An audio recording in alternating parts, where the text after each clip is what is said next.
te ilumine, que a espiritualidade amiga que comanda a nossa reunião te inspire muito, Heraldo, e depois o Pedro, que também vai falar, acredito.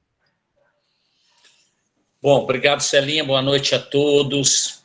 Tinha ficado uma pergunta de fora, e, claro, não é mais importante, ela ficou de fora porque eu sempre que recebo as questões, uso o critério das perguntas que são enviadas para a Cecilinha e por ordem de chegada. E essa pergunta é muito interessante, né? Porque eu acredito que ela fala muito bem. É uma colocação que nos faz refletir bem num estado em que certamente todos nós estamos. Aquele que não estiver pode se sentir aí glorioso até, num ambiente contaminado como um planeta de provas e expiações, e está ileso, né? Não está passando por isso. A pergunta é a seguinte: quando a gente pede perdão, necessariamente temos que estar arrependido? Ou seja, claro, né, pergunta? A nossa perguntante aí diz o seguinte: para pedir perdão eu tenho que estar arrependido? Ou seja, só posso pedir perdão quando estiver arrependido? Né? Então, e vamos ser rápido, breve, só essa que ficou aí. Bom, o perdão a gente sabe que já saiu da esfera religiosa, né?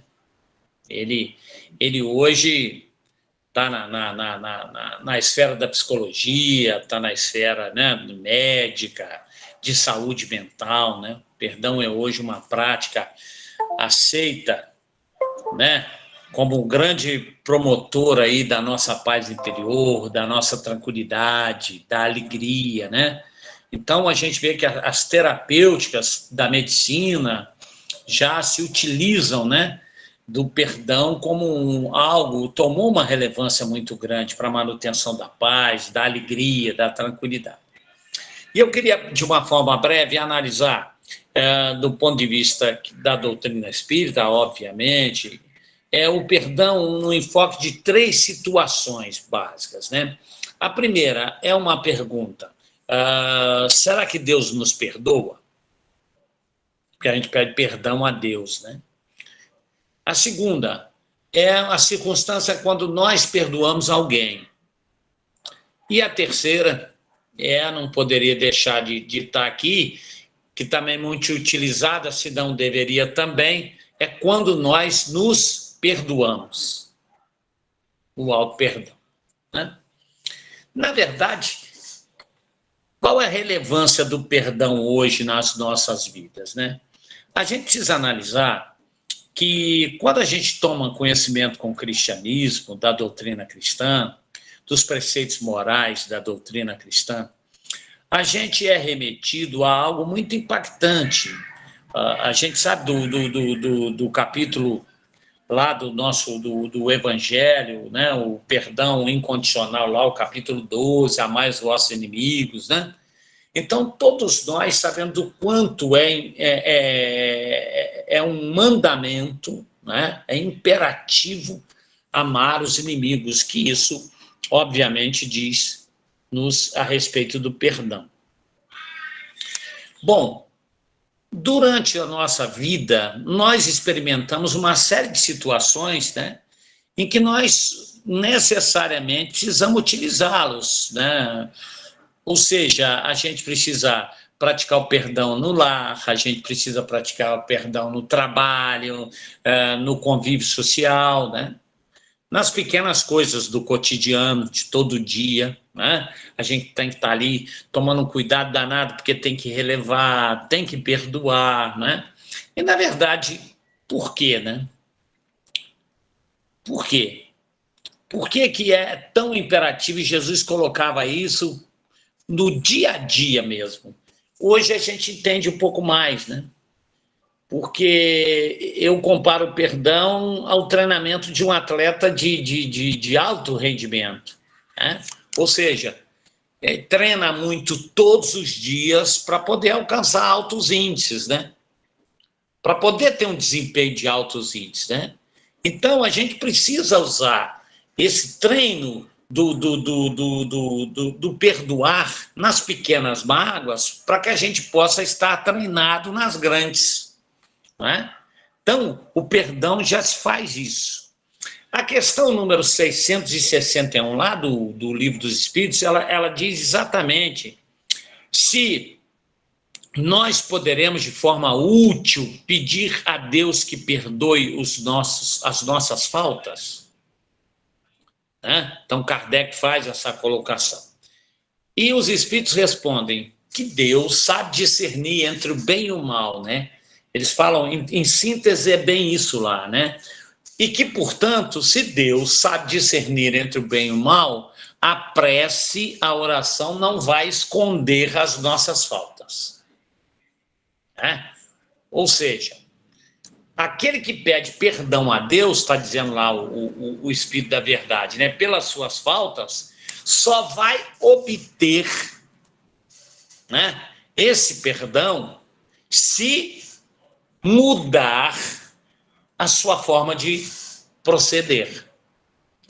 Ou seja, as boas ações, diz o Espírito de Verdade, são o quê? A melhor prece. Por quê? Porque os atos valem muito mais do que as palavras. Essas são as palavras do Espírito de Verdade, lá na 661, né?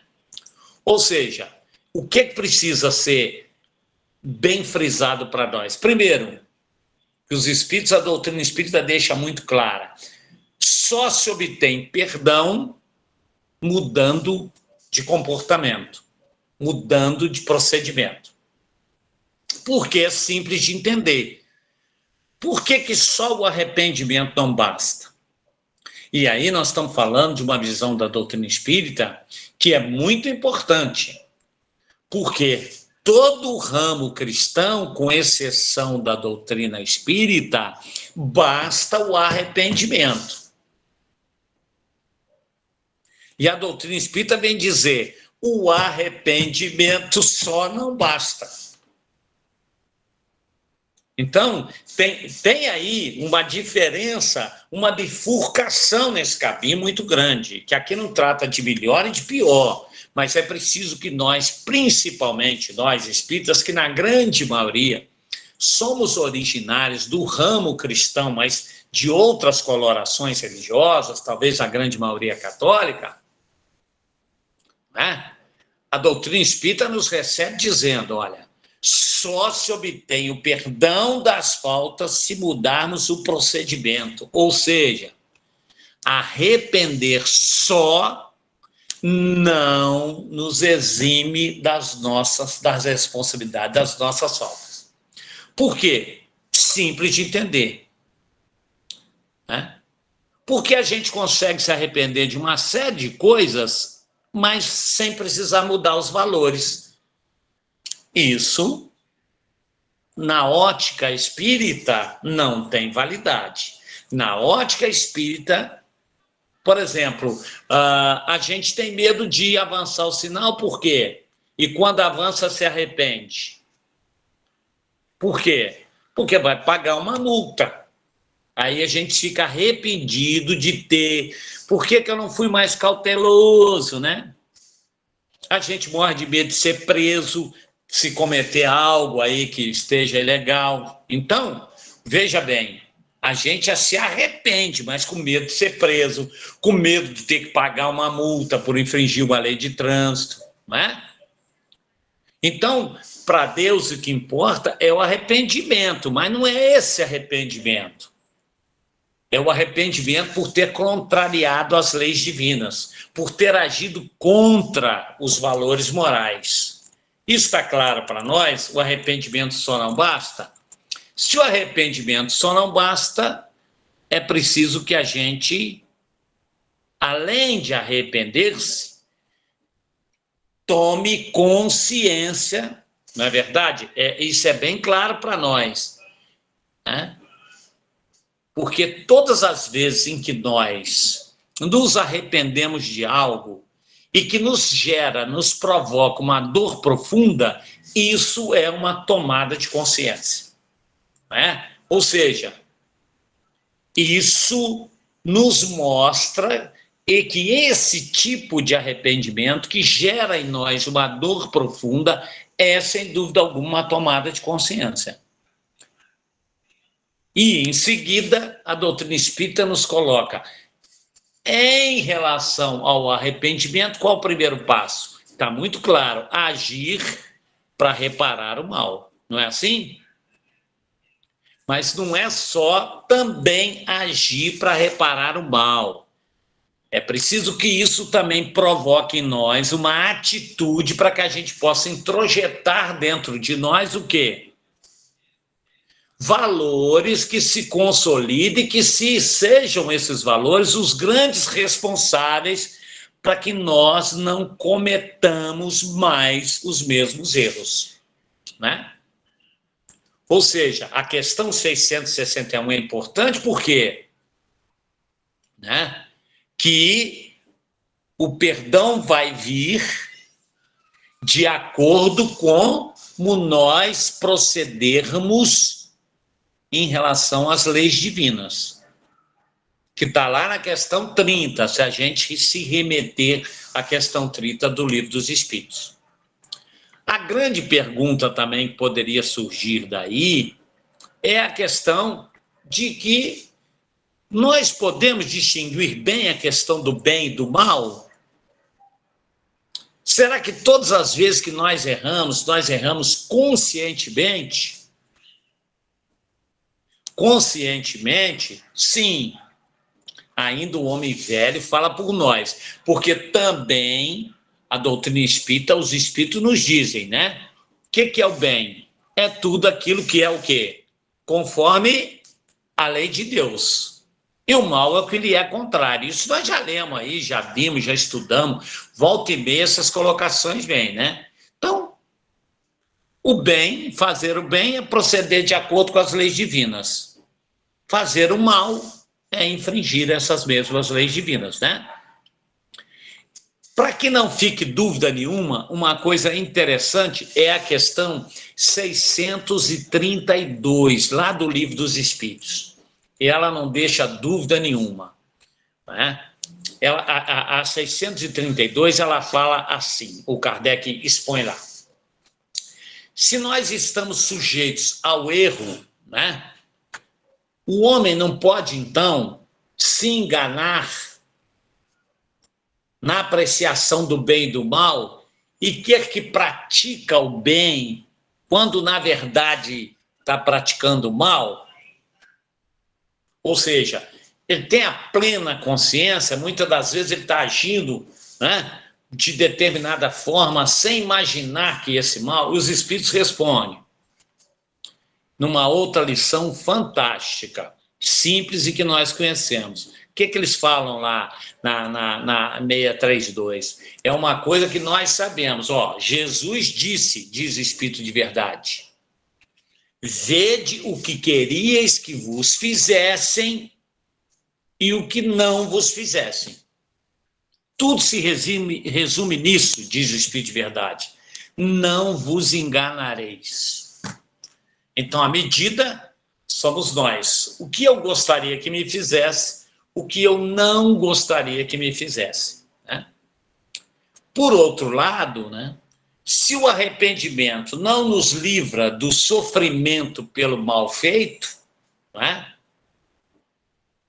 a nossa consciência só vai adquirir a serenidade e a tranquilidade após o quê? A provação e principalmente a reparação.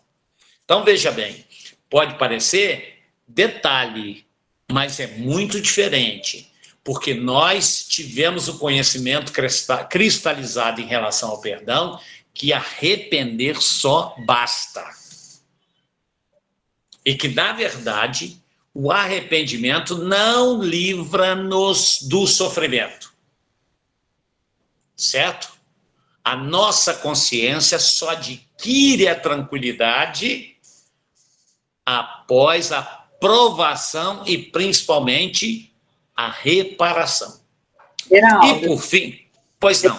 Desculpa, é que a Cláudia está com a mão, levantou a mãozinha ali, tá? Então, por favor, Fran, muito obrigado. E o Rafael também deixou uma perguntinha no chat aí. Então, vamos lá. Então, vamos a quem levantou a mão, a Fran está coordenando aí. Cláudia Rodrigues. Claudinha Rodrigues, a Cacau.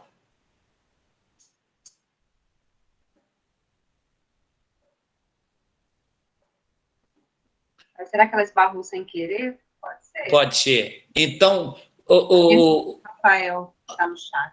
Isso, você leria para mim, Fran, por gentileza. Uhum. Com licença da TT, né? Ele fala assim, as mudanças profundas de comportamento podem surgir também quando se começa a trabalhar o autoconhecimento? Não, perfeito, é exatamente isso, né? O arrependimento, quando gera uma dor profunda, é o sintoma desse nível de consciência, né? Então, veja bem, que é diferente do arrependimento de ter avançado o sinal com medo da multa, ou de ter cometido algo com medo de ser preso. Aí você se arrepende, é diferente, né? Então, o arrependimento que gera uma dor profunda, regozijai-vos, porque, na verdade, isso já implica numa tomada de consciência, que é essa questão do autoconhecimento aí que o nosso companheiro Rafael coloca. Tem mais alguém? Não. Vou só finalizar com o item, então, não menos importante, mas importante para nós, que é a pergunta, então, quando nós nos perdoamos? Essa é uma questão, né? O capítulo 10 do Evangelho segundo o Espiritismo, o título é belíssimo, né? Bem-aventurados, lá nas bem-aventuranças. Bem-aventurados os misericordiosos. E lá deu para pensar nada mais, nada menos do que uma afirmação do Paulo. Olha que coisa bacana que vem aí. O Paulo fala que coisa linda, numa coisa tão simples, né? Perdoar os inimigos é pedir perdão para si mesmo.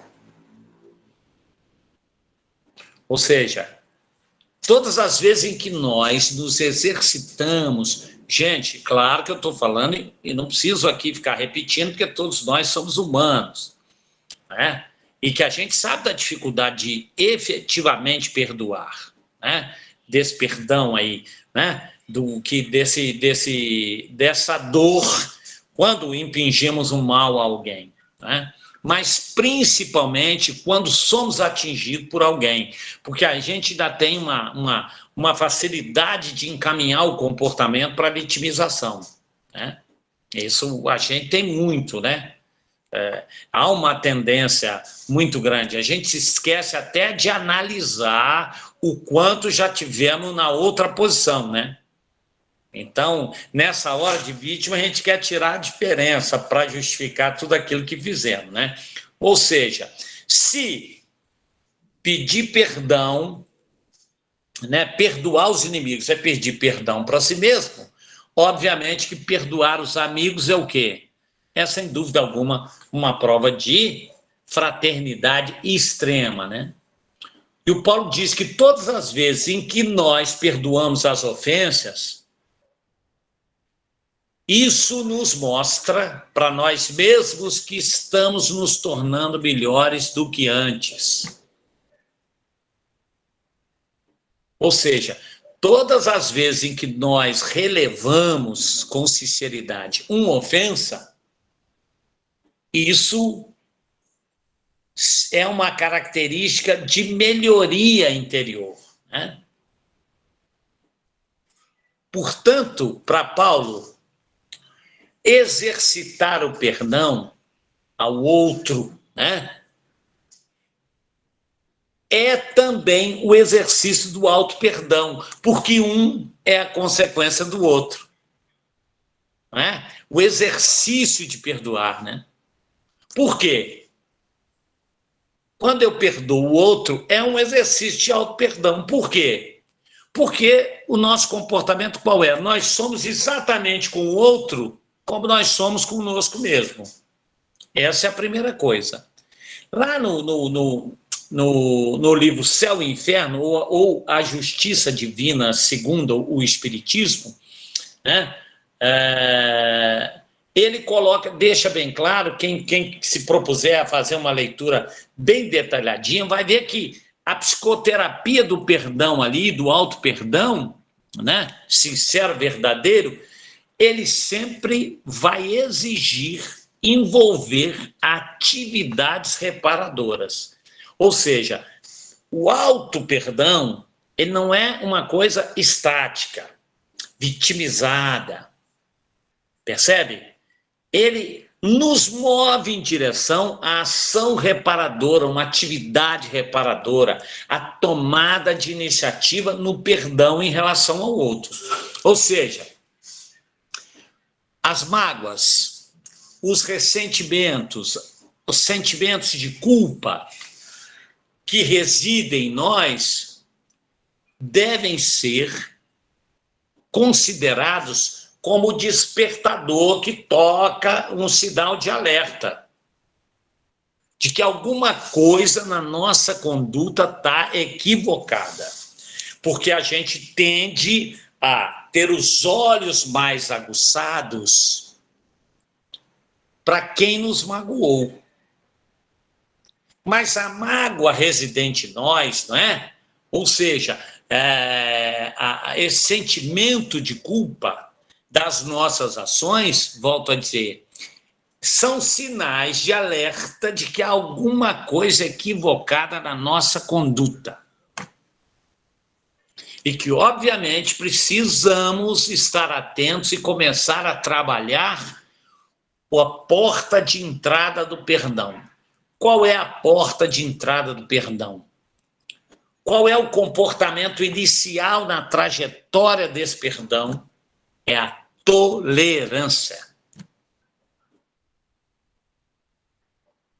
Porque o intolerante está mais distante do perdão. E a gente tem visto que o comportamento de intolerância está na base de uma série de transtornos aí psiquiátricos e até mesmo doenças físicas. Em se remeter em doença, me lembro também do Emmanuel, lá no livro Pronto Socorro, tem um livro do Emmanuel, o Pronto Socorro, o que ele diz lá? Não sei se vocês vão lembrar. Ele fala uma frase muito bacana que eu queria terminar aqui com ela, sobre o remorso, mas ele fala sobre esse remorso verdadeiro, é óbvio. Ele diz lá que o remorso é um lampejo de Deus sobre o nosso complexo de culpa, que vai se tornar ou se expressar, se materializar como uma enfermidade da consciência. Então, o remorso é um lampejo de Deus sobre o nosso complexo de culpa, que vai se expressar mais tarde, esse complexo de culpa, por uma enfermidade da nossa consciência.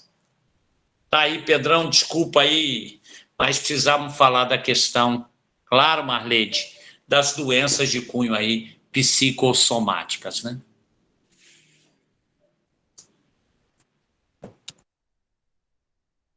Então, agora é o Pedro, que Jesus te ilumine, Pedro. E aí, pessoal, boa noite para todo mundo. Hoje a gente tem algumas pessoas chegando aí no grupo também, a Maria, a Mercedes, então sejam bem-vindas aí também. E muito bacana, né, quando a gente tem essa oportunidade aí de estudar sobre o perdão. Todo mundo, né, precisa ter essa autoconsciência, né? E, na verdade, perdoar os outros é um presente que a gente dá para os outros e dá para nós mesmos. E aí, enquanto o Heraldo estava falando, eu me recordei também aqui no prefácio do livro Missionários da Luz, o Emmanuel fala que ele abre o livro falando assim, que quando os espíritos vêm até nós e nos trazem mensagens explicando sobre a vida no mundo espiritual, falando como que os mundos ditosos, felizes, regenerados, a gente é como se fosse uma fábula, né, que a gente está contando para as crianças e que aí ficam entretidas com aquilo, acham tudo maravilhoso e tudo mais, mas que por outro lado, quando a gente começa a contar de toda a trajetória, de tudo aquilo que precisa para alcançar essa fábula, aí a gente já começa a ficar assim, né? Poxa, mas eu preciso perdoar mesmo? Mas eu preciso fazer esse esforço? Então, ele fala que o Espiritismo ele tem um papel não só de consolador da humanidade, mas também como um movimento de libertador de consciências e de corações. Corações porque nós precisamos, como disse o Heraldo, perdoar. E consciência porque revela para nós também todas essas questões do mundo espiritual, todos os nossos deveres, as nossas responsabilidades, e, consequentemente, a partir do momento em que a gente tem mais conhecimento, maior a nossa responsabilidade também. Então, hoje a gente vai continuar essa parte do Livro dos Espíritos, que a gente está na segunda parte, e que vai tratando justamente dessas questões do mundo espiritual, dessas questões do espírito em si, e as obras, a gente tem uma sequência aí, né, de obras do André Luiz, e elas são muito bacanas, porque elas vêm retratar para a gente justamente como que é essa vida no mundo espiritual, como se dá tudo isso, e essa segunda parte do Livro dos Espíritos, ela é responsável por mais da metade das questões de todo o livro. Então, a gente vê que tem uma importância muito grande, vai tratar de vários fatores, e hoje a gente vai abordar um pouquinho sobre essa questão que tem aí, né, como tema, no mundo normal primitivo. Então, enquanto eu estava preparando o estudo, eu né, conversei um pouquinho com o Heraldo, enfim, e aí, à medida que eu fui preparando, eu fui me lembrando de algumas passagens lá de Nosso Lar, e como a gente também está começando essa segunda parte, o que eu pensei? Eu falei, poxa, eu vou trazer aqui também algumas passagens linkando essas questões, porque ao mesmo tempo em que vai elucidando e trazendo para o nosso dia a dia também, vai começar a pincelar algumas coisas que a gente ainda vai estudar nessa segunda parte. Então, vai instigando a gente a procurar, a entender, porque o grande papel, assim, de quando a gente faz um estudo, de quando a gente começa a estudar a doutrina, ou então se a gente pega, por exemplo, lá, vamos supor, a gente vai estudar um versículo que está lá no Evangelho.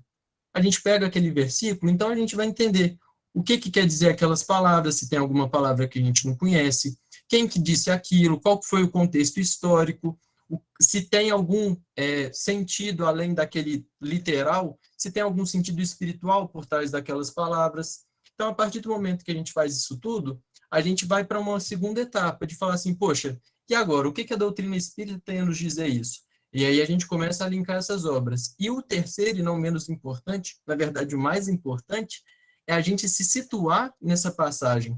É a gente falar assim, poxa, o Paulo aí está falando sobre o perdão, então o que eu posso fazer para eu poder perdoar? Quem que eu preciso perdoar? O que eu preciso perdoar? Então, o Livro dos Espíritos é importante para a gente ter esse conhecimento, mas ao mesmo tempo que a gente vá trazendo isso para o nosso dia a dia. Então, o intuito, né, eu vou compartilhar a tela aqui com vocês das perguntas, é tentar fazer um pouquinho isso, trazer uma passagem ali de Nosso Lar, e ao mesmo tempo também que depois a gente, através das histórias, a gente acaba lembrando mais fácil, né, de como que se dão as coisas, do que simplesmente um texto. E ao mesmo tempo, por fim, a gente trazer isso para a nossa realidade, para o nosso dia a dia. E aí vocês veem se ficam bacana esse esquema, se não fica, depois vocês dão um feedback para a gente, que se for bom, a gente tenta fazer mais vezes, se não for bom, a gente não faz mais vezes também. Então, a gente vai começar aqui agora. Para quem está com o livro físico, é na pergunta 84. Para quem não tiver, dá para ir acompanhando aí também na apresentação. Bom, então na questão aí 84, a pergunta: os espíritos constituem um mundo à parte, fora daquele que vemos? Ou seja, o que é aquele mundo que vemos? É o planeta Terra. São as construções, são as outras pessoas que moram com a gente, toda essa matéria que a gente fala de palpável, né? E aí os espíritos respondem, sim, o mundo dos espíritos ou das inteligências incorpóreas. Então, se a gente analisar só pelo fato da razão, a gente sabe, se existem espíritos, haverá naturalmente um mundo onde eles habitam. Então, se a gente tem aqui na Terra relações interpessoais, um lugar para morar, um lugar como uma escola para poder aprender, um lugar onde a gente vai fazer algumas atividades. Então, tudo isso também é natural de ter no mundo dos espíritos. E a gente vai, à medida que a gente vai estudando, a gente vai chegar lá, perceber que, na verdade, esse mundo dos espíritos, né, o mundo espiritual, é muito mais real do que o nosso próprio mundo. É muito mais real do que aquilo que a gente tem aqui hoje na Terra. Porque a pátria espiritual é a nossa pátria verdadeira. Então, tudo que a gente possui aqui na Terra hoje é uma cópia muito, assim, abaixo daquilo que a gente tem lá no mundo espiritual. Então, todas essas construções, tudo aquilo que a gente vivencia hoje, são, na verdade, uma cópia, como que eu posso dizer? Uma aproximação daquilo que a gente tem no mundo espiritual. Então, lá no livro Nosso Lar, como eu não sou muito bom assim de contar casos, senão eu conto tem 30 segundos, eu não sei né? Vai ficar melhor eu compartilhar aqui com vocês. E é bom assim, até para quem ainda não leu esse livro, fica aí como sugestão de leitura, porque à medida que a gente vai estudando essa segunda parte, vai dar para fazer muitas conexões. Então fica muito legal essa parte de ir vendo como que é a vida no mundo espiritual. E aí o André Luiz, ele vai falar aqui o seguinte: repetiram-se as visitas periódicas de Clarencio e a atenção diária de Lísias. São os companheiros lá que estão acolhendo o André Luiz no mundo espiritual. À medida que procurava habituar-me aos deveres novos, sensações de desafogo me aliviavam o coração. Diminuíram as dores e os impedimentos de locomoção fácil. Então, a gente percebe aqui já a questão da locomoção, a gente vai falar isso no próximo estudo também. Notava, porém, que as recordações mais fortes dos fenômenos físicos me voltavam à angústia, o receio do desconhecido, a mágoa da inadaptação. Então, olha a questão da mágoa aqui. Apesar de tudo, encontrava mais segurança dentro de mim. Então, olha só agora o retrato que André Luiz vai trazer para a gente do mundo espiritual, daquilo que ele estava enxergando lá na colônia do Nosso Lar. Deleitava-me agora contemplando os horizontes vastos, debruçado a janelas espaçosas. Impressionavam-me, sobretudo, os aspectos da natureza. Quase tudo melhorada cópia da Terra. Ou seja, tudo aquilo que ele estava vendo na colônia do Nosso Lar era basicamente a Terra, só que muito melhorada, né? E aí ele continua: cores mais harmônicas, substâncias mais delicadas. Então, lembra que quando a gente estava estudando sobre a matéria, a gente falou, poxa, a matéria é a mesma, mas ela vai tendo as adaptações, umas são mais pesadas, as outras são mais etéreas. Então, aqui ele já fala, né, sobre essa questão da matéria em si. Substâncias mais delicadas. Forrava-se o solo de vegetação, grandes árvores, pomares fartos e jardins deliciosos. Desenhavam-se montes coroados de luz, em continuidade à planície onde a colônia repousava. Todos os departamentos apareciam cultivados com esmero. A pequena distância, ateavam-se graciosos edifícios. Alinhavam-se a espaços regulares, exibindo formas diversas.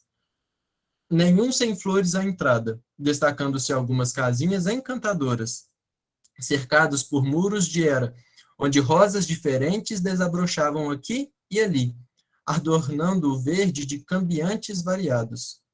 Aves de plumagem policromas cruzavam os ares e, de quando em quando, pousavam agrupadas nas torres muito alvas e se erguerem retilíneas, lembrando lírios gigantescos rumo ao céu. Das janelas largas, observava curioso movimento do parque. Extremamente surpreendido, identificava animais domésticos entre as árvores frondosas e enfileiradas ao fundo. Então, olha só o relato que André Luiz traz para a gente sobre como que é essa vida lá na colônia do Nosso Lar, com as cores mais vivas, tudo em completa harmonia. Então, a gente precisa nos colocar agora nessa passagem, porque, por exemplo, se ao ler essas questões de como que é a vida lá, a gente precisa falar assim, poxa, então como que eu posso deixar o meu ambiente, o meu lar, mais harmônico? Como que eu posso deixar cuidar bem das flores, dos animais de estimação? Então, tudo isso a gente vai percebendo que não só no nosso lar, mas na comunidade que a gente vive, todos nós somos responsáveis por aquilo que a gente vai cultivando. Então, o Divaldo conta que certa vez ele teve a oportunidade de, junto à mãe dele, já desencarnada, visitar uma colônia onde ele vai morar quando desencarnar. E aí ele sempre teve problema asmático quando criança e estava com um problema respiratório naquela época, né, em que ele foi visitar junto com a mãe dele. E aí eles foram para lá, e é muito parecido assim o relato. E aí ele foi falando das flores e tudo mais, até que eles assentaram num banco, e aí, de repente, ele olhou ao lado e começou, se não me engano, acho que era um lírio, começou um lírio a crescer do solo. E aquilo foi ficando tão grande, tão belo, tão lindo, até que chegou à direção dos olhos dele, mais ou menos aqui nessa região do nariz, da boca. E aí ele ficou encantado com aquilo, e ele falou, nossa, mãe, que coisa mais linda. E aí começou a sentir aquele perfume bonito, e ele falou assim, poxa, será que eu posso sentir esse perfume? E ela falou, claro, meu filho, inspira esse aroma. E aí ele conta que inspirou todo aquele aroma, e aquilo começou a entrar e a curar todo aquele mal-estar que ele estava sentindo por insuficiência respiratória. E aí ele conta que quando ele acabou de inspirar todo esse perfume, o lírio se desfez todinho. E aí ele ficou, poxa vida, o que eu fiz? Eu acabei com o lírio daqui, estraguei a flor. E aí a mãe dele falou assim, calma, meu filho, aqui a gente não destrói nada, tudo se recompõe, tudo se recria, nada se perde. E aí, passado algum tempo, o lírio começa a crescer todo novamente, até tomar uma nova forma daquilo que estava antes. Então, a gente percebe nos mundos ditosos, nos mundos felizes, nesses lugares em que a ambientação, a harmonização já é maior, que tudo vive em completa harmonia. E a gente precisa sempre estar em consciência dessa seguinte questão. Se é isso que eu quero colher no meu futuro, o que eu tenho plantado agora? Será que eu tenho plantado harmonia, paz, tenho cuidado da natureza, dos animais, dos seres humanos que vivem conosco? Então, são as questões que a gente precisa se fazer, se autoconhecer, para saber qual vai ser a nossa morada quando deixar a Terra, né? Já na questão 85, o Kardec pergunta, qual dos dois, o mundo espírita ou o mundo corpóreo é o principal, na ordem das coisas? Então, qual que é o mundo verdadeiro? Qual que é aquilo que é o principal? Porque a gente tem, geralmente, como referência, o estágio que a gente está. Então, antigamente, quando a gente estava aqui na Terra, achava-se que a Terra era que girava, que o Sol é que girava em torno da Terra, por questão de referência, até que mais tarde a gente percebeu, não é o Sol que gira em torno da Terra, a Terra que gira em torno do Sol. Então, essa questão de referência vai mudando o nosso conceito à medida que a gente vai se esclarecendo. E aí os espíritos respondem, o mundo espírita, que pré-existe e sobrevive a tudo. Ou seja, o mundo espiritual é a nossa morada eterna.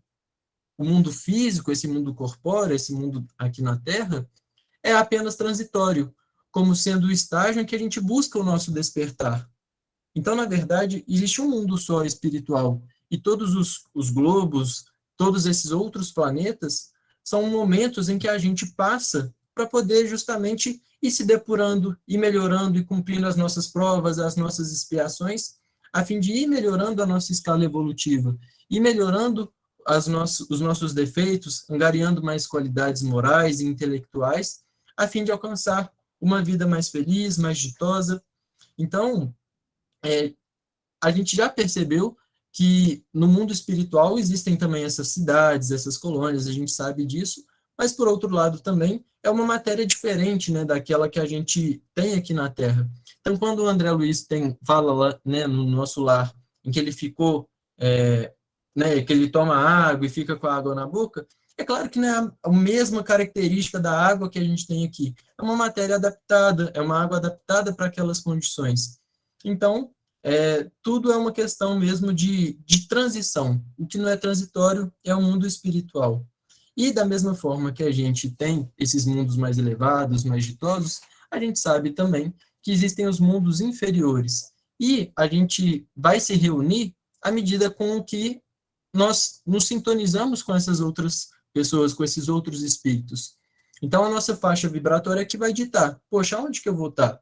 Vou estar no mundo feliz, ditoso, ou vou estar num mundo mais primitivo? Enfim, então a gente precisa ter cuidado com as nossas companhias, a fim de nos tornarmos melhores e poder estar em mundos melhores também.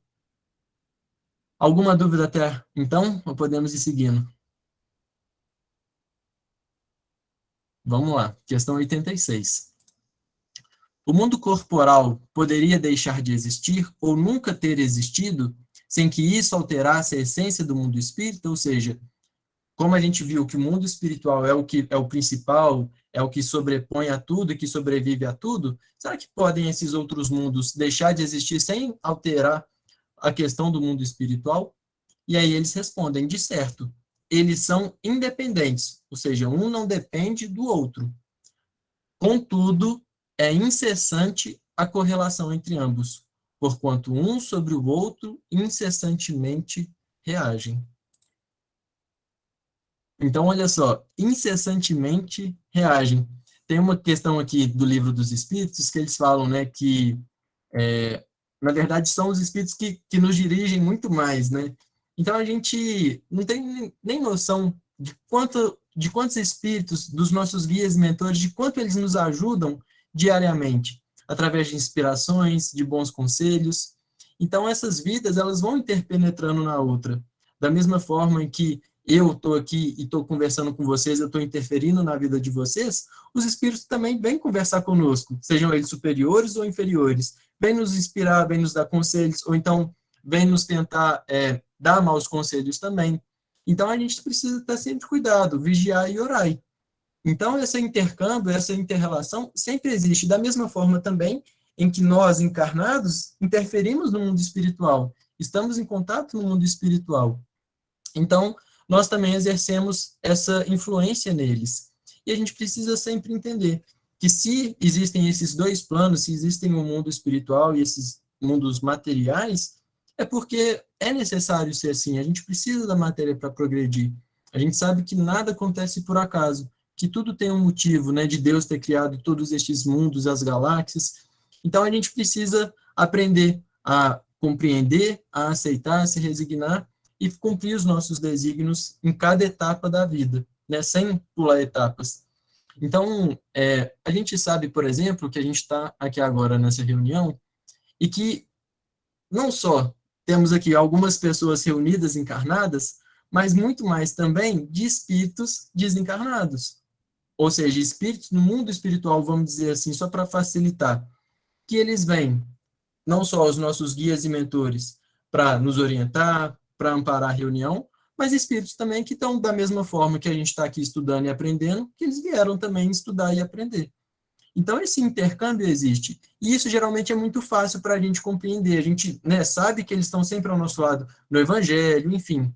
E aí eu separei aqui também uma passagem que está em Nosso Lar também, mostrando o contrário, em que existe, vai ter um evangelho no lar, vamos dizer assim, um culto no lar, na casa do Lísias, que é um espírito que recebeu e que orientou o André Luiz no Nosso Lar, e que vai ter a presença de um espírito encarnado. Então vai ser muito legal, porque a gente vai ver o contrário agora, de como que se dá esse intercâmbio nosso no mundo espiritual. Então, Lísias falou assim, ó, estamos prontos. Contudo, aguardamos a ordem da comunicação. Nosso irmão Ricardo está na fase da infância terrestre e não lhe será difícil desprender-se dos elos físicos mais fortes por algum instante.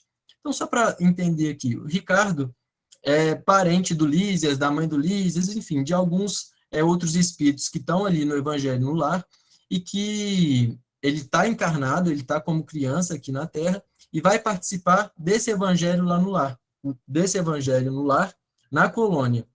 E aí, por isso que né, eles organizaram tudo. E aí o André Luiz pergunta, mas ele virá até aqui? E aí revidou o Lísias, como não?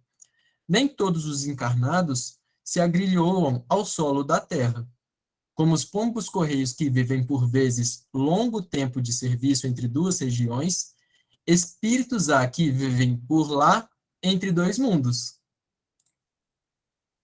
E indicando o aparelho à nossa frente, informou: ali está a câmara que Nolo apresentará. Por que o globo cristalino? Perguntei curioso. Não poderia manifestar-se sem ele? É preciso lembrar, disse Nicolas atenciosamente, que a nossa emotividade emite forças suscetíveis de perturbar. Aquela pequena câmara cristalina é constituída de material isolante. Nossas energias mentais não poderão atravessá-la. Só fazendo um parênteses aqui também, né, que o Heraldo e a Marleide aí comentaram sobre as doenças psicossomáticas. Olha como que a nossa emotividade vai interfere em tudo, né? O nosso pensamento é matéria. Então, seja ele em qualquer esfera que for, eles fazem diferenças, ele interfere na matéria também, né? Nesse instante, foi Lísia chamado ao fone por funcionários da comunicação. Era chegado o momento, poderia-se começar o trabalho culminante da reunião. Verifiquei no relógio da parede que estávamos com 40 minutos depois da meia-noite. Notando meu olhar interrogativo, disse Nicolas em voz baixa: somente agora há bastante paz no recente lar de Ricardo lá na terra. Naturalmente a casa descansa, os pais dormem, e ele em nova fase não permanece inteiramente junto ao berço. Não lhe foi possível continuar. O ministro Clarencio, levantando-se, pediu homogeneidade de pensamentos e verdadeira fusão de sentimentos. Então aqui eu vou encerrar para poder continuar o caso, que é o seguinte: eles vão começar, ou seja, vai começar a tocar algumas músicas para harmonizar o ambiente, vão se fazer as preces, e a partir desse momento, ele começa a... Deixa eu só compartilhar aqui isso. Ele começa a se materializar, vamos dizer assim, a se formar lá no mundo espiritual, e aí eu não vou contar os outros detalhes do que ele vai falar para os familiares, para não dar spoiler, mas ele tem essa comunicação com os familiares. Eles vêm e ele vai se apresentar não na forma de bebê, que é a forma que ele está no mundo aqui na Terra, né? Na forma encarnada, mas sim como um adulto, como uma pessoa de uns 30 e poucos, 40 anos. Então, ele vem e vai conversar com seus familiares, não vai se delongar muito, e depois ele vai retornar. Então, a gente percebe que esse intercâmbio acontece de forma frequente, né? No caso aqui era assim um desdobramento, Marleide. Então ele, né, estava aí dormindo, os seus pais estavam dormindo, estavam, né, toda aquela harmonia, tudo sossegado, e aí ele foi conduzido através do seu espírito protetor, dos guias e mentores, conduzidos até a sua casa, vamos dizer assim, lá em nosso lar, onde ele teve com a sua família espiritual, e foram traçar os rumos, conversar alguma coisa sobre o planejamento reencarnatório, não só dele, mas também da sua irmã e da sua esposa. Então, é muito bacana assim, a gente trazer esse caso aqui. Por que eu quis trazer? Porque esse intercâmbio ele existe, e a gente precisa tomar muito cuidado na hora que a gente vai dormir. Se a gente tem essa possibilidade do desdobramento, e que a gente vai estudar um pouquinho ainda mais à frente, por que não pedir aos nossos guias e mentores uma oportunidade de estudo, uma oportunidade de trabalho, uma oportunidade de visitar algum ente querido em que já desencarnou, porque essas coisas acontecem. Então, alguns ainda têm até a consciência, conseguem lembrar ao retornar ao corpo. Então, a gente precisa sempre, antes de dormir, fazer a nossa prece. O Benjamin está aí, né, a gente acompanhando toda a chegada dele. Então, assim, quem tem criança em casa, fazer a prece antes de dormir. É lógico que o Benjamin, né, agora não está falando, mas, por exemplo, o Rafael pode ir lá e pode fazer a oração em voz alta. Então, são todas as recomendações, vamos dizer assim, que a gente precisa adotar no nosso cotidiano, no nosso dia a dia, para poder justamente estar em sintonia correta, estar preparado aí para receber as orientações também, né? Mais alguma questão, pessoal? Todo mundo agora caladinho, só me olhando. Então, vamos seguir para a gente ir para a última. 87. Ocupam os espíritos uma região determinada e circunscrita no espaço, ou seja, tem uma região específica, determinada, e aí eles vão responder: estão por toda parte. povoam infinitamente os espaços infinitos. Tendes muitos deles de contínuo a vosso lado, observando-os e atuando, observando-vos e sobre vós atuando, sem o perceberdes, pois que os espíritos são uma potência da natureza, e os instrumentos de que Deus se serve para a execução dos seus desígnios providenciais. Nem todos, porém, vão a toda parte, por isso que há regiões interditas aos menos adiantados. Então, a gente precisa entender da seguinte forma. Para os espíritos puros, não existem barreiras. Então, eles conseguem ir e entrar em qualquer parte, né? Agora, já os espíritos inferiores e que ainda se encontram em um estágio mais inicial da evolução, ele automaticamente não consegue ir para todos os lares, não consegue ir para todos os cantos. Então, até mesmo nas obras, né, do André Luiz, a gente vai perceber isso, onde eles conseguem ir, onde eles não conseguem, a importância da mentalização e da prece em algumas regiões que eles vão. Então, isso não é difícil da gente perceber. Assim, por exemplo, se a gente vai em alguma loja, por exemplo, num banco, existe a parte que a gente pode entrar, existe a parte que a gente não pode entrar, que seriam só para funcionários. Então, no mundo espiritual, é como se fosse a mesma coisa. Existem uns locais em que alguns têm a credencial para poder entrar naquela região, outros que não têm essa credencial, vamos dizer assim, só para facilitar, em que não conseguiriam ir a certos locais. Então, os espíritos eles estão ligados aí a várias partes, né? Não existe espaço vazio, então eles estão povoando todo o universo, e a gente percebe também que muitos desses espíritos puros, mesmo que eles possam povoar vários locais, eles ainda se acham ligados a nós. Muitos atuam aqui para nos ajudar a evoluir. Porque se a gente, às vezes, vamos supor, a gente vai fazer uma viagem, e vai fazer uma viagem sozinho, é claro que a gente fica maravilhado com a paisagem nova, os passeios, os pontos turísticos e tudo mais, mas a gente pensa assim, poxa, meu pai podia estar aqui comigo, meu filho podia estar aqui comigo. Agora com a internet é fácil, né? A gente vai, tira foto, compartilha e tudo mais. Então, o amor, ele não... A partir do momento que a gente conquista o amor, ele não se quebra, né? Esse vínculo sempre vai existir. Então, os nossos entes queridos, aqueles que já estão numa escala mais adiantada, por exemplo, mesmo que eles possam ir para mundos mais felizes, em lugares em que eles possam acessar e a gente não, por exemplo, eles ainda assim vêm aqui na Terra, voltam e nos ajudam a ir progredindo, a ir evoluindo. Então, o apóstolo Paulo diz, né, que nós estamos envoltos de uma multidão de espíritos. Então, eles estão todos aqui para nos ajudar. E aí, por fim, eu vou trazer a última passagem aqui, que é quando o André Luiz... Deixa eu só abrir aqui, ó. O André Luiz, ele, né, já teve a mãe desencarnada, e ela mora em uma colônia mais evoluída do que onde ele estava. Então, eles vão retratar aqui um pouquinho sobre essa questão. Então, acho que vai fazer uma boa analogia aí sobre essas moradas, vamos dizer assim. Aqui é o André Luiz falando. Consolou-me a palavra maternal, reorganizando-me de energias interiores. Minha mãe comentava o serviço como se for uma bênção às dores e dificuldades, levando-as a crédito de alegrias e lições sublimes. Inesperado e inexprimível contentamento banhava o meu espírito. Aqueles conceitos alimentavam-me de estranho modo. Sentia-me outro, mais alegre, animado e feliz. Então, olha mais uma vez aí sobre o esforço, sobre se autoconhecer e batalhar pelas conquistas, né? Ó, minha mãe, exclamei comovido, deve ser maravilhosa a esfera da sua habitação. Que sublimes contemplações espirituais, que ventura! Ela esboçou um sorriso significativo e obtemperou.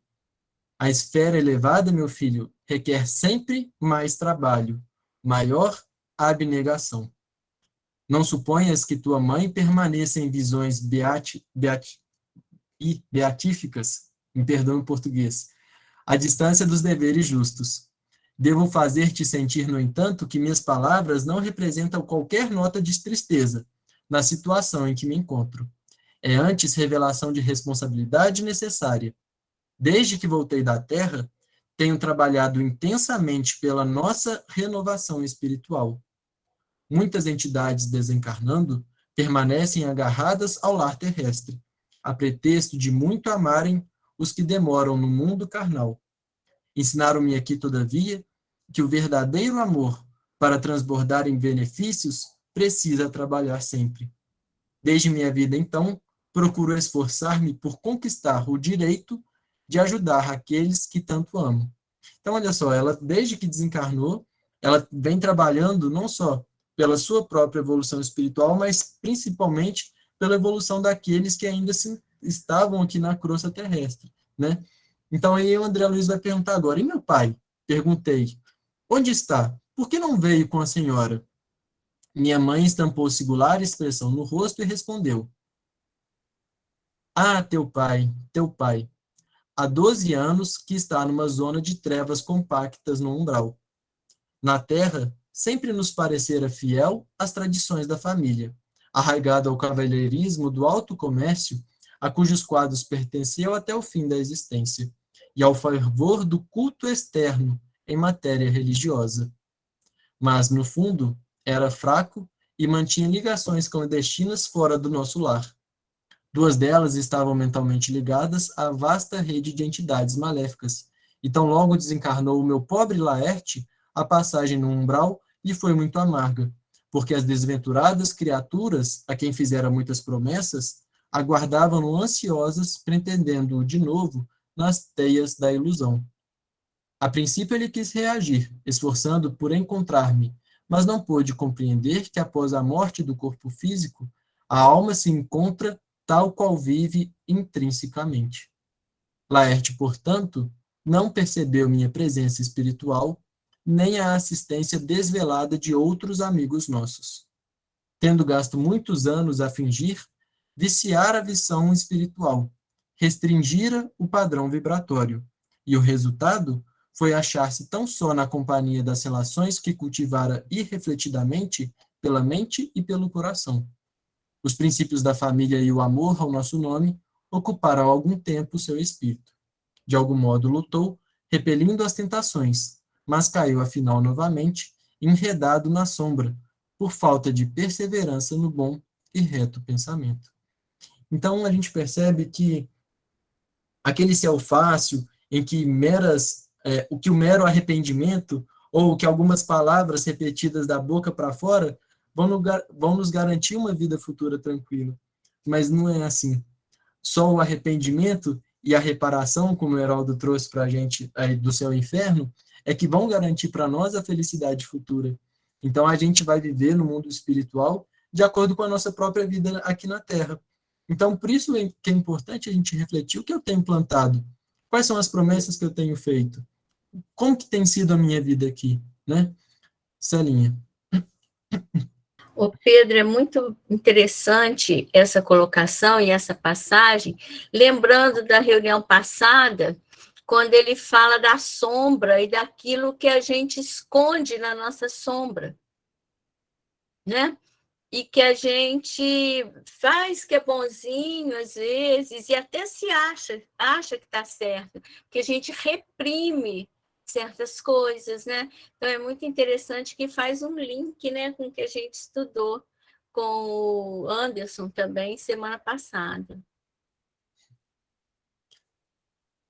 É muito legal. E assim, essas sombras, né, que para nós ainda a gente consegue esconder dos outros encarnados, na maioria das vezes, mas que do mundo espiritual não existe nada escondido, né?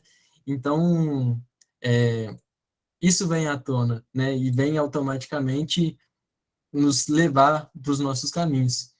E aí, o André Luiz continua, muitíssimo impressionado, perguntei, não é, porém, meios de subtraí-lo a tais abjeções? Aí vai esclarecer. Ah, meu filho, elucidou a palavra materna. Eu o visito frequentemente. Então, olha só, os bons espíritos, aqueles que nos amam, que são mais evoluídos que a gente, eles estão frequentemente nos visitando. Então, não é porque a gente não vê que a gente não está recebendo as visitas. Então, isso vale para todos nós aqui na Terra. Assim, não é porque a gente não tem uma mediunidade vidente ou uma mediunidade ostensiva que a gente se encontra sozinho. Eles estão frequentemente nos visitando. Ele, porém, continua ela, não me percebe. Seu potencial vibratório é ainda muito baixo. Tento atraí-lo ao bom caminho pela inspiração, mas apenas consigo arrancar-lhe algumas lágrimas de arrependimento. Olha aí a questão do arrependimento. De quando em quando, sem obter resoluções sérias. Ou seja, só o arrependimento não basta. As infelizes das quais se tornou prisioneiro, retiram-no as minhas sugestões. Venho trabalhando intensamente anos a fio. Solicitei o amparo de amigo em 5 núcleos diversos de atividade espiritual mais elevada, inclusive aqui em nosso lar. Certa vez, Clarencio quase conseguiu atraí-lo ao Ministério da Regeneração, mas debalde. Não é possível acender luz em candeia sem óleo e sem pavio. Precisamos da adesão mental de Laerte para conseguir levantá-lo e abrir-lhe a visão espiritual. No entanto, o pobrezinho permanece inativo em si mesmo, entre a indiferença e a revolta. Então, olha quantas lições, né, a gente pode tirar só dessa passagem aqui, né, que ela vem trazer para a gente.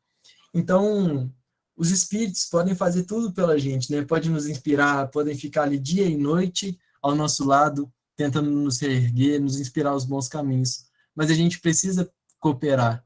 Ajuda-te que o céu te ajudará. Então, se a gente der o primeiro passo, tem aquelas imagens assim que às vezes aparecem no Instagram, que o pessoal vai compartilhando assim no WhatsApp, em que é a pessoa dando o passo e sem ter nada no chão. E aí a frase vem falando assim, né? Dê o primeiro passo, que depois Deus coloca o chão. Então, quando a gente se move e pede ajuda, poxa, a gente está falando aí, né? Começou falando sobre o perdão, e faz aquela prece sentida pedindo aos nossos guias e mentores que nos ajude a perdoar, que nos ajude a relevar as faltas que os outros cometeram para conosco. E esse é o primeiro passo, porque aí depois, se isso vier realmente do coração, a gente começa a ter as oportunidades, não só de expiar os erros, né, em que cometemos, mas também da reparação. Então a gente percebe que tudo depende de nós, daquilo que a gente tem plantado, das nossas vibrações. E isso é muito forte aqui na nossa reunião, porque se um dia a gente está com uma vibração um pouquinho mais para baixo, a gente vem aqui e através do estudo, das músicas, da prece, da irradiação, a gente consegue se elevar um pouquinho. E ao se elevar, a gente consegue automaticamente sintonizar, perceber a assistência espiritual, se sentir melhor, se sentir mais grato, mais feliz. Então isso nos dá ânimo. E quando a gente está muito bem, a gente vem aqui para justamente dar essas energias, né? Então, a gente sempre tem motivo para fazer uma prece. A gente sempre tem motivo para fazer uma reunião e se reunir com mais pessoas no bom propósito. Porque se o dia a gente não está muito bem, não tem problema, a gente vem cá para receber mais ainda. E se um dia a gente está ótimo, que ótimo, a gente vai ajudar aqueles que não estão bem no dia, né? E é por isso que a gente faz um feixe, é um grupo, porque a evolução é solidária. Da mesma forma em que cada um só vai sentir bem quando todos estiverem bem. É assim que esses grandes espíritos fazem conosco. Se não me engano, é Bezerra de Menezes, ele poderia já estar em outras esferas, vivendo em outros mundos, mas ele diz que enquanto estiver uma dor aqui, um sofrimento no planeta Terra, ele não quer sair do planeta Terra, ele quer ajudar a secar as lágrimas e a direcionar essas pessoas para o bom caminho, né? Então é isso, pessoal. Eu não sei se alguém quer fazer algum comentário, mas da minha parte aqui tá tudo certo, Celinha. Muito bom, muito gostoso. A Mia, é Mia mesmo? Nossa companheira que veio se unir à nossa família, ela e a Mercedes chegaram hoje, né? Pode falar, Mia. Microfone. Acende. Acho que não é Mia, não, é Mar. É Mar? É. Desculpa. Mar. Eu quero fazer uma pergunta, tá? Eu não entendo muito. Então, se eu tenho dúvida, é claro, né, eu tenho que perguntar. a gente fazer o bem, visando mundos mais elevados, não é um pouco de egoísmo da parte da gente, já que nos foi dado por Jesus essa terra linda que a gente tem? Eu brinco muito, dizendo que na próxima encarnação, eu sei que vai ter gente aqui no grupo que vai até rir disso. Eu quero ser ciclista profissional. E eu quero representar o meu país como ciclista profissional. Então, por que a gente não pode, aos poucos, tentando melhorar esse planeta, para que ele realmente se torne um planeta evoluído? Porque outros espíritos vão ter a oportunidade de chegar aqui, vindo às vezes de outras esferas e trazendo mais conhecimento. Eu não sei se a minha pergunta é válida, porque eu sempre penso muito nisso, porque sempre essa aspiração a mundos melhores, se nós temos condições, e nos foi dada essa condição, de transformar a Terra num planeta melhor, num planeta feliz, num planeta evoluído, porque a tendência é a gente, né, voltar para Deus, né? Vamos dizer assim, né? Hoje eu estava vendo, eu falo muito devagar, gente, desculpa, eu não consigo falar muito rápido. Hoje eu estava ouvindo uma palestra sobre os diálogos de Platão, e ele falou justamente sobre a República, não, minto. Eu ouvi os dois. Eu fui ouvir uma palestra sobre o Bhagavad Gita, porque eu sou de origem Krishna, né? Então, ele explica sobre o Dharma e o Karma de uma maneira, assim, fantástica, que o Dharma é a nossa ascendência, é uma linha reta ascendendo para o divino, voltando para o divino. E que o karma são aquelas voltinhas que a gente dá uma volta ali, esbarra, vê uma dorzinha, e a gente volta de novo, aí a gente vai, e a ascensão é sempre para Deus. Por que, então, não a gente almejar com que o nosso planeta também seja um planeta evoluído e um planeta de espíritos evoluídos? Porque se não nos foi dado todo esse material, eu não acho que é só para a gente, eu quero reencarnar várias vezes para que eu possa ter a oportunidade de um planeta mais evoluído. Eu quero reencarnar várias vezes nesse planeta lindo que é o nosso. Sabe? É um planeta lindo. Jesus Cristo não fez um planeta qualquer. Ele fez um planeta de águas azuis com o céu azul. Né? Então, é maravilhoso. Eu vi uma foto, o fotógrafo ele fez uma foto de uma embarcação, acho que indiana, eles estavam pescando. O mar estava refletindo o céu, mas era um pôr do sol.